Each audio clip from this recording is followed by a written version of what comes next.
పాతాళ రాక్షసుడు.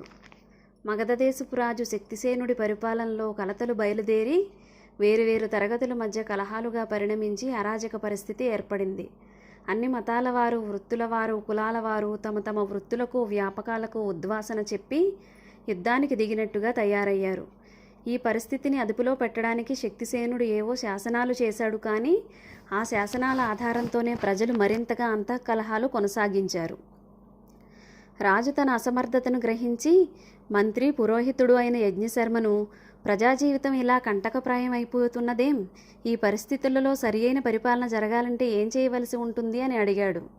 దానికి యజ్ఞశర్మ, రాజా, నీ అనుమానాలు తీరగలందులకు ఒక చిన్న ఇతిహాసం చెబుతాను, శ్రద్ధగా విను అంటూ ఇలా చెప్పసాగాడు. పాతాళలోకంలో రాక్షసరాజ్యం సుభిక్షంగా ఉండే రోజుల్లో అఘోరుడు అనే రాక్షసుడు అల్లరులు లేవనెత్తి అలజడి కలిగించసాగాడు. అది చూసిన రాక్షసరాజు అఘోరుణ్ణి పాతాళం నుంచి బహిష్కరించాడు. ఈ విధంగా అఘోరుడు భూలోకానికి రావడం జరిగింది. వస్తూనే వాడు ఒక ఎడారి ప్రాంతంలో అడుగుపెట్టాడు. అక్కడ వాడికి ఏ విధమైన తిండి దొరకక మనుషులుండే ప్రాంతాలకు వచ్చి అందిన మనుషులను అందినట్టు విరుచుకు తినసాగాడు. ఇందువల్ల భూలోకంలో పెద్ద సంచలనం కలిగింది. అఘోరుడు ఎప్పుడు ఏ ప్రాంతానికి వస్తాడో తెలియదు, ఏ క్షణాన ఎవరికి చావు మోడుతుందో తెలియదు. భూలోకంలో చాలా దేశాలున్నాయి. ఎవరి భాష వాళ్ళది, ఎవరికి వాళ్లే అందరికన్నా గొప్పవాళ్ళు. ఏ రెండు దేశాలకు పడదు. ప్రతి దేశము ఇతర దేశాలను జయించి వాటిపై పెత్తనం చెలాయించాలని చూస్తుంది. అందుచేత తరచుగా యుద్ధాలు జరుగుతుంటాయి. అందులో పైచేయిగా ఉండడానికి కొత్త కొత్త మారణాయుధాలు కనిపెట్టబడుతూ ఉంటాయి. అఘోరుడు భూలోకానికి వచ్చిన తొలి రోజుల్లో అనేక మంది వీరులు ముందుకు వచ్చి తమ దేశాలను వాడి బారి నుంచి కాపాడడానికి ప్రయత్నించారు. కానీ తాటి చెట్టు ప్రమాణం గల అఘోరుడి శరీరం మామూలు ఆయుధాలను లక్ష్య పెట్టేది కాదు. వాడు భూలోకంలో విచ్చలవిడిగా సంచరిస్తూ అలజడి కొనసాగిస్తూనే వచ్చాడు. వ్యక్తుల శౌర్య పరాక్రమాలు రాక్షసుడి మీద పనిచేయవని, ఈ రాక్షసుడి వల్ల అన్ని దేశాల ప్రజలకు ప్రమాదమేనని స్పష్టమైంది. అప్పుడు దేశాల రాజులందరూ ఒకచోట సమావేశమై కర్తవ్యం గురించి చర్చించారు. అందరిలోకి అనుభవజ్ఞుడైన ఒక రాజు ఇలా అన్నాడు: 1,00,000 సీమలు కలిసి ఒక పామును చంపగలుగుతున్నాయి. గడ్డిపోచలను కలిపివేసిన తాడు మదపుటేనుగును బంధించడానికి పనికి వస్తున్నది. ఐకమత్యాన్ని మించిన బలం లేదు. భూమి మీది మనుషులమంతా ఒక్కటైతే ఆ రాక్షసుణ్ణి ఎదుర్కోవడం పెద్ద సమస్య కానే కాదు. ఇంతకంటే మంచి ఆలోచన లేదని అందరూ ఒప్పుకున్నారు. అఘోరుణ్ణి ఎదుర్కోవడం కోసం మర్నాడే ప్రజలంతా ఒకచోట కూడసాగారు. వందలు వేలతో ఆరంభమైన జనసమూహం లక్షలకు కోట్లకు చేరుకున్నది. భాషలను గురించి, సంస్కృతులను గురించి మరచిపోయి అందరూ ఒక్కటైపోయారు. ఈ మహాసైన్యం 2 రోజుల్లో అఘోరుణ్ణి అందుకున్నది. వెంటనే రాక్షసుడికి జనసమూహానికి యుద్ధం ఆరంభమైంది. వాణ్ణి చూసి గాని, వాడి పాదాల కింద నలిగి చస్తామని గాని ఎవరూ భయపడలేదు. క్షణాల మీద పోయి అఘోరుణ్ణి ఆపాదమస్తకము మనుషులు కమ్మేశారు. అంతటి రాక్షసుడు తన జీవితంలో మొదటిసారిగా భయం అంటే ఏమిటో తెలుసుకున్నాడు. ఇంతమంది జనం ధాటికి తన వజ్ర శరీరం కూడా తట్టుకోలేదని వాడికి తెలిసిపోయింది. అందుకని వాడు జనాన్ని ఎదుర్కొనే ఆలోచన కట్టుపెట్టి పరుగులు అంకించుకున్నాడు. పరిగెడుతున్న వాడి కాళ్ల కింద ఎందరో నలిగి చచ్చారు. వాడి శరీరం మీదకి పాకిన మనుషులు కిందకి దూకి కాళ్ళు చేతులు విరుచుకున్నారు. అయితేనేం, ప్రజలకు వాడి పీడ వదిలింది.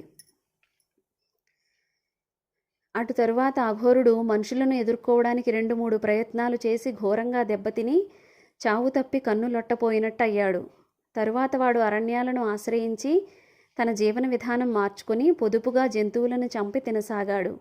లేకపోతే వారం రోజుల్లో అడివంతా ఖాళీ అయ్యి తాను తిండికి మాడవలసి వస్తుంది. అయితే వాడికి నరమాంసం మీద భ్రాంతి తగ్గలేదు. ఒకసారి అడవిలో వాడికి ఒక ఆడమనిషి కనిపించింది. ఆమెను తిందామనే ఉద్దేశంతో వాడు చెయ్యి చాచి ఆమెను పట్టుకున్నాడు. ఇంతలోనే ఆ ఆడమనిషి రాక్షసిగా మారిపోయి వాడికి దిగ్భ్రమ కలిగించింది. ఆ రాక్షసిని వాడు పాతాళంలో ఎరుగును. ఆమె పేరు అఘోరిక. ఆమె ఇలా అన్నది: నువ్వు వెళ్ళిపోయాక పాతాళలోకం చిన్నబోయిందనిపించింది. నిన్ను వెతుక్కుంటూ ఇలా వచ్చాను. ఎందుకైనా మంచిదని మనిషి రూపంలో వచ్చాను. అఘోరుడు ఆమెకు తన భూలోకపు అనుభవాలు చెప్పాడు. అఘోరికి నవ్వి, వెర్రివాడ, మనుషులు బలం గలవాళ్ళు కాకపోయినా తెలివి గలవాళ్ళు. వాళ్ళను బలంతో కన్నా తెలివితో ఎదుర్కోవాలి. మనం వాళ్ళ మధ్య వాళ్ళ రూపాలతోనే నివసిస్తూ వాళ్ళను మోసం చేయాలి. అప్పుడు జీవితం పాతాళలోకంలో కన్నా బాగుంటుంది అన్నది. రాక్షసులిద్దరూ మానవ రూపాలు ధరించి మానవుల మధ్య జీవించసాగారు. మనుషులకు తెలివితేటలు ఉన్నాయేమో గాని వాళ్ళు ఒట్టి స్వార్థపరులని త్వరలోనే వాళ్లకు తెలిసిపోయింది. వాళ్ళు మనుషుల స్వార్థాన్ని అవకాశంగా తీసుకుని మనుషులను ఒకరి మీద ఒకరిని రెచ్చగొట్టసాగారు. ప్రజలలో మళ్ళీ అన్ని రకాల భేదాలు వచ్చేశాయి. భాషా భేదాలు, జాతి భేదాలు, కుల భేదాలు, మత భేదాలు, మనుషుల మధ్య కొట్లాటలు ఎక్కువయ్యాయి. అఘోరుడు అఘోరిక ఈ గందరగోళంలో మనుషులను అపహరించి తింటూ రాసాగారు.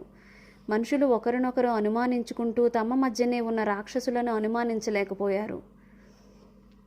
రాక్షసులకు ఈ జీవితం చాలా బాగున్నది.